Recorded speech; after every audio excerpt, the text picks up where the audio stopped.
Social మీడియాలో అనవసరమైన విషయాలతో నిండి ఉందని ఇక విద్యార్థులంతా కూడా జాగ్రత్తగా ఉండాలని సూచించారు సుప్రీంకోర్టు మాజీ ప్రధాన న్యాయమూర్తి ఎన్వి రమణ. విద్యార్థులు లక్ష్యం పెట్టుకుని దానికోసమే కృషి చేయాలని సూచించారు. హైదరాబాద్ గచ్చిబౌలి స్టేడియంలో రిసోనెన్స్ జూనియర్ కాలేజీలు స్కూల్స్ ఆధ్వర్యంలో 2 రోజుల వార్షిక సాంస్కృతిక మహోత్సవాలను నిర్వహించారు. అయితే కాలేజీ రోజులను పూర్తిగా ఆస్వాదించాలని అన్నారు సినీ నటుడు సాయిధరం తేజ్. ఈ కార్యక్రమంలో మాదాపూర్ డీసీపీ రితిరాజ్, మాజీ జస్టిస్ ఎన్వి రమణ, వరప్రసాద్ రెడ్డి, పూర్ణచంద్రరావులతో పాటు రిసోనెన్స్ విద్యా సంస్థల మేనేజ్మెంట్, ఉపాధ్యాయులు, విద్యార్థులు పాల్గొన్నారు. ఉద్దేశించి మాట్లాడుతున్నటువంటిది కథ సాహసం లాంటిది. ఎందుకంటే మీకు ఎటువంటి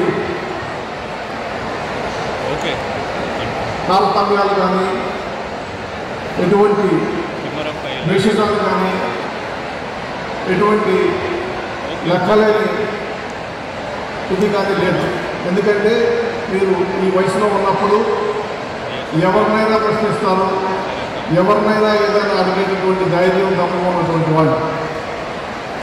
పసి హృదయాలు లాంటి మీరంతా కూడా మహాకవి శ్రీశ్రీ చెప్పినట్టు వాన కురిస్తే మెరుపు మెరిస్తే ఆకాశం అవన్నీ మెరిగిస్తే అవన్నీ మీకోసం అనుకునేటటువంటి జీవితం గడుపుతున్నటువంటి మీ అందరికీ కూడా ఇవాళ మిమ్మల్ని ఉద్దేశించి మాట్లాడేటటువంటి అవకాశం రావడం చాలా సంతోషంగా ఉంది. 2010 I did my class 12. 2016 I graduated out of National Law University of Delhi. 2018 I joined the services and today I posted as DCP Madhapur. So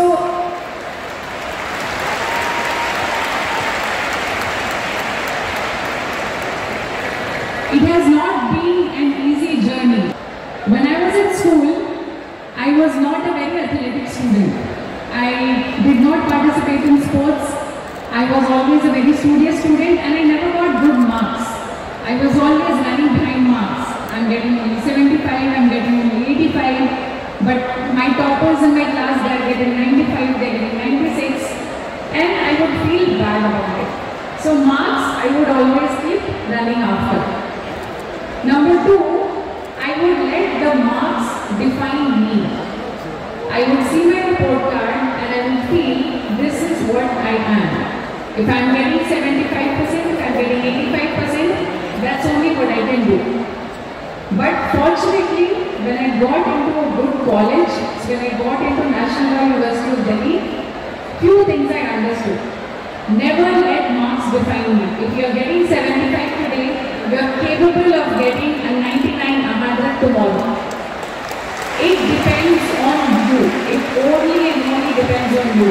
చాలా సంతోషంగా ఉంది. బట్ ప్లీజ్ దయచేసి మర్చిపోకండి, బైక్ నడిపితే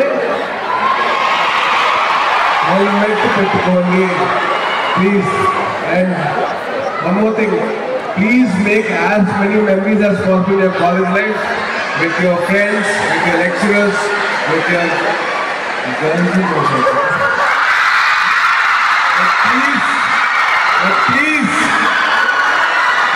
Please study well. దేశం ఎక్కడ ఉండాలి? 1వ స్థానంలో ఉండాలి, కానీ 75వ స్థానానికి దిగజారు. ఎందుకు దిగజారు? ఏ దేశమైనా ఒక స్థితి నుంచి దిగజారింది అంటే కారణం ఆ దేశం సమున్నతమైనటువంటి వ్యక్తులు తయారు చేసుకోలేకపోవడం, సమర్థవంతమైనటువంటి వ్యక్తులు తయారు చేసుకోలేకపోవడం. నిబద్ధత కాలేజెస్ మరియు రెసిడెన్స్ స్కూల్స్ తరఫున ప్రతి సంవత్సరం కూడా యాన్యువల్గా రెజో ఫెస్ట్ అనేది చేయడం జరుగుతుంది. గత 5 సంవత్సరాల నుంచి చేస్తున్న 5th ఎడిషన్ ఈ రెజో ఫెస్ట్కి మెయిన్ ఉద్దేశం ఏంటి అని అంటే, మా దగ్గర ఉన్నటువంటి అన్ని క్యాంపస్లో విద్యార్థులకి స్పోర్ట్స్లో, కల్చరల్స్లో, కోకరికులర్ యాక్టివిటీస్లో కాంపిటీషన్స్ పెట్టడం, ఆ కాంపిటీషన్లో వినేటువంటి విద్యార్థులకి గ్రాండ్ స్టేజ్ మీద పర్ఫామ్ చేసేటటువంటి అవకాశంతో పాటు వాళ్ళకి ప్రైజ్లు ఇవ్వడం కూడా జరుగుతుంది. దాంతోపాటు వివిధ రంగాల్లో ఉన్నటువంటి ప్రముఖుల్ని ఇక్కడికి ఆహ్వానించి వారి ద్వారా వాళ్ళ ఫ్యూచర్కి ఉపయోగపడే మెసేజ్ కూడా ఉంటుంది. ఈ కార్యక్రమం నేను ఉద్దేశం. గత 5 సంవత్సరాల నుంచి చేస్తాం 5th ఎడిషన్. నిన్న ఈరోజు గచ్చిబౌలి స్టేడియం